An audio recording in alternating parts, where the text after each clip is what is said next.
Chandragiri hill Hindu পুরাণের এক পৌরাণিক স্থান। কাঠমান্ডু থেকে দক্ষিণ পশ্চিমে 16 কিলোমিটার দূরে অবস্থিত চন্দ্রগিরি থানকর থেকে প্রায় 7 কিলোমিটার দূরে এবং কাঠমান্ডু উপত্যকা থেকে দক্ষিণ পশ্চিম দিকে অবস্থিত, যা সমুদ্রপৃষ্ঠ থেকে 2551 মিটার বা 8268 ফিট উঁচুতে অবস্থিত। পাহাড়টি কাঠমান্ডু উপত্যকা থেকে অন্নপূর্ণা এভারেস্ট পর্যন্ত হালেশ্বর মহাদেবের মন্দিরে পৌঁছানোর জন্য কেবল কারের ব্যবস্থা রয়েছে। চন্দ্রগিরি হল সেই জায়গা যেখানে পৃথ্বীনারায়ণ শাহ সুন্দর নেপাল উপত্যকাকে তার গোখরা রাজ্যের সাথে সংযুক্ত করার সিদ্ধান্ত নিয়েছে।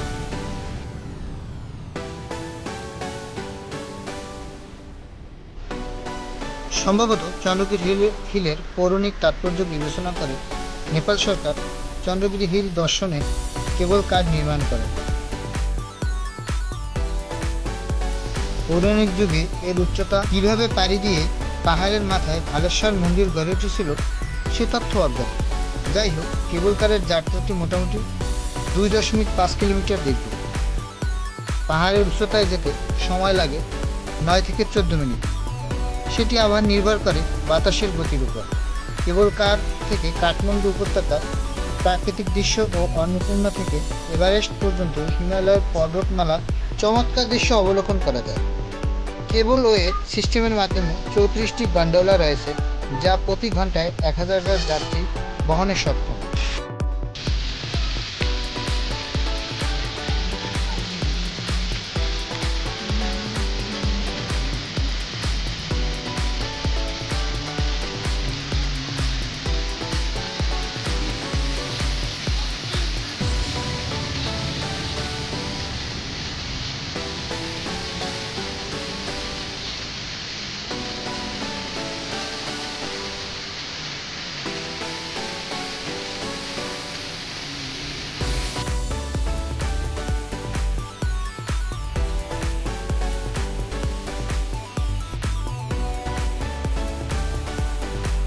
এটি হচ্ছে সেই গন্ডোলা যাতে করে এখন আমরা পাহাড়ের চূড়ায় পৌঁছাব।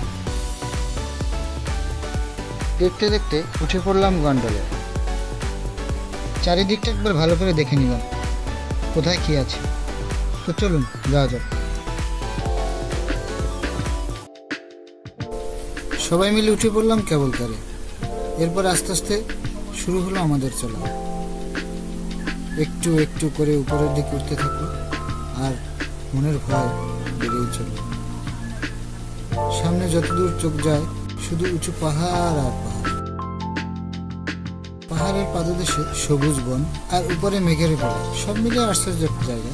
আমাদের কারটি উঠতে থাকলো উপরের দিকে। যাই হোক, সৃষ্টিকর্তার নামে চললাম।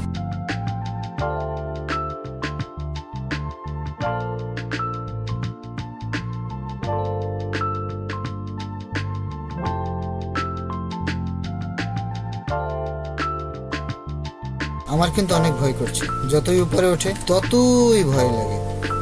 ভয় যেন মন থেকে ছাড়ছেই না।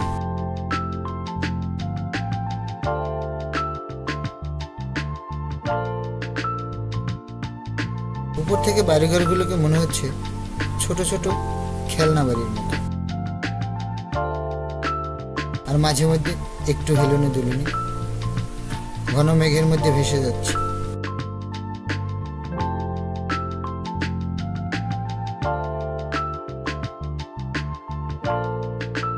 দেখুন একবার, কেবল কারগুলো ছোট্ট একটা রশির সাথে একটু বেঁধে রয়েছে। খুব ভালো লাগছে, মনে হচ্ছে ভূতের রাজ্যে চলে যায়।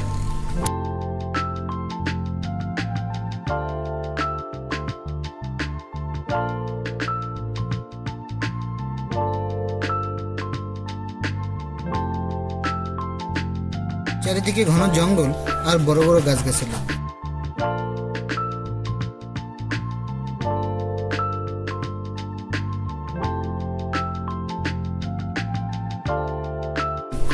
দেখুন একবার কি চমৎকার দৃশ্য। দেখলে মনে হয় ছোট ছোট পিঁপড়ের ছানা, কিন্তু না, এগুলো সবই বাড়িঘর। আমরা এখন পাহাড়ের অনেকটা উপরেই উঠে গেছি। যাই হোক, চলুন সামনে কি আছে দেখা যাক।